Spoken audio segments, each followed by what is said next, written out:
ministro Renan Filho dá uma verdadeira aula mostrando como será fácil e barato tirar a carteira de habilitação com essa nova medida do governo Lula, e mostra também como essa proposta irá acabar com a máfia das autoescolas. Espia. Ministro, alguns especialistas dizem que essas propostas de fato vão facilitar o acesso à Carteira Nacional de Habilitação, mas que se não houver uma fiscalização muito rigorosa, isso pode ter um impacto muito negativo no trânsito, pode piorar, o trânsito pode se tornar ainda mais violento. Então eu queria perguntar para o senhor, tem alguma ideia de aumentar a fiscalização e também se tem algum respaldo científico a essa proposta? Se tem algum dado estatístico, enfim, alguma pesquisa que mostra que esse caminho que vocês estão propondo vai tornar o trânsito também mais seguro? Olha, Bausa, a chance de piorar o trânsito é zero, porque as pessoas já dirigem sem carteira. O que a gente vai propor é a formalização das pessoas que, por impedimento burocrático ou do alto custo, estão sendo obrigadas a dirigir sem carteira. Isso não é uma avaliação minha, é um dado. Quando a gente observa uma motocicleta ao ser comprada, ela é incluída no CPF. Quando você checa se esse CPF que comprou a motocicleta tem CNH, é um dado passível de cruzamento científico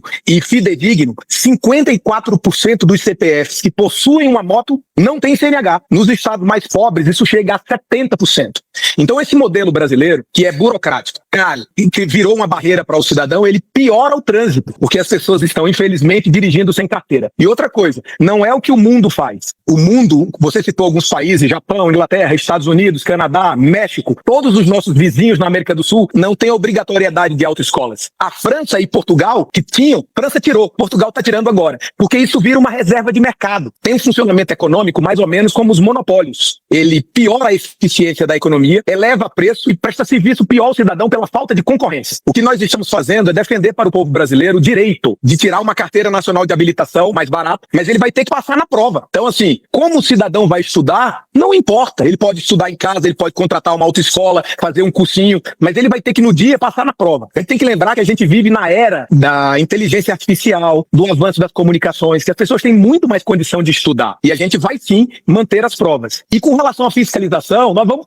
ampliar a fiscalização. Só que o grande problema é que a própria formalização, ela já trará um grande avanço ao trânsito. Porque o cidadão que dirige sem habilitação, ele sequer tem o que perder. As punições no trânsito são quais? Pontos na carteira. Por que você vai dar ponto na carteira de quem não tem? Então esse tipo de coisa precisa ser feito um debate franco. O Brasil precisa acabar com a reserva de mercado, dialogar com a necessidade das pessoas. Outra coisa, a falta de carteira de habilitação impede o cidadão de trabalhar. Você sabe qual é a média para tirar uma carteira de habilitação no Brasil? Para homens, 28 anos. Para mulheres, onde a exclusão é muito maior por conta do machismo estrutural, 33 anos. É por isso que algumas profissões que precisam de anos de experiência, como por exemplo caminhoneiro, como por exemplo motorista de ônibus, estão virando profissões que parecem que todo mundo é mais velho. Dificilmente você vê pessoas jovens nessas áreas. Não é porque remuneram mal, porque um caminhoneiro ganha acima da média de outras profissões no Brasil. Uma profissão super importante. Mas quem tira a carteira aos 30 anos tem dificuldade de seguir na carreira para pilotar um caminhão. Então isso exclui do mercado de trabalho, viesa a vida das pessoas, destrói sonhos. E o que o governo está fazendo é garantir acesso, é garantir inclusão, é garantir que as pessoas tenham o direito de ter a sua carteira nacional de habilitação e abrir horizonte na sua própria vida. A pessoa foi lá, completou 18 anos de idade, pode tirar a sua carteira de habilitação. Antes ela ia para a autoescola, tinha que fazer as aulas, tal, na autoescola. Agora ela pode, por exemplo, fazer aulas com o pai dela, se a fiscalização para, ela está dirigindo com o pai do lado, isso pode acontecer, isso está liberado, ela vai falar, não, meu pai está me ensinando, isso vai ser uma infração para o pai? Como essa pessoa vai aprender sem ser na autoescola, de modo que não se cometa uma infração na rua, né, para quem está ensinando. E aí, depois que ela aprendeu, vamos supor, aí o senhor me responde essa pergunta, tal, aprendeu. Aí ela vai direto no Detran e faz a prova prática no Detran, é isso? Não, Júlia, o caminho é bem simples. Hoje, a pessoa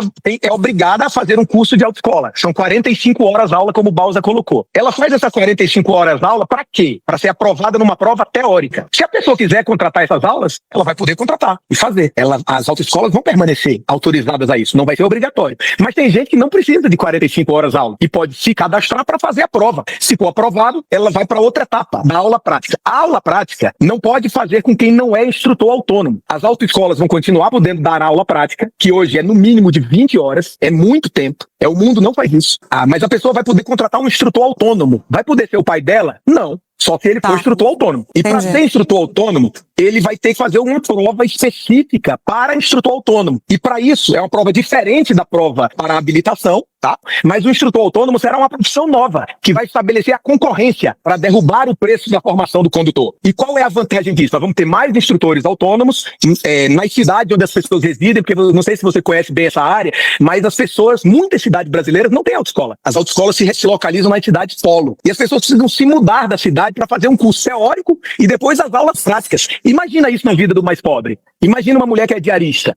ou um trabalhador rural que terá que perder semanas de trabalho para tirar a carteira de uma moto. 20 milhões já tem a moto e não tem a carteira. Por quê? Porque ele não consegue fazer isso. Então o que nós vamos fazer é simplificar. Agora nós estamos mantendo as provas, que são as provas que vão aferir se as pessoas conhecem a legislação de trânsito, as placas, e depois se ela tem condição de conduzir o veículo. E nós vamos mudar várias outras coisas, que o Baldo simplificou ali, mas, por exemplo, hoje no Brasil, para o cidadão abrir uma autoescola, só pode se comprar 6 carros. E é para reduzir a concorrência na autoescola, aumentar o investimento inicial. Além disso, o governo historicamente se propôs a dizer quantos funcionários tem que ter a empresa na parte administrativa. O que isso tem a ver com o governo? Quem tem que resolver isso é a própria empresa. Isso é uma questão de competição. Mas quando você bota um monte de gente, isso atrapalha a formação. Outra coisa, você só pode ser formado em carro passando marcha, aquele carro que não é hidramático. Hoje, mais de 85% dos carros vendidos são hidramáticos. Quem tem que escolher isso é o cidadão.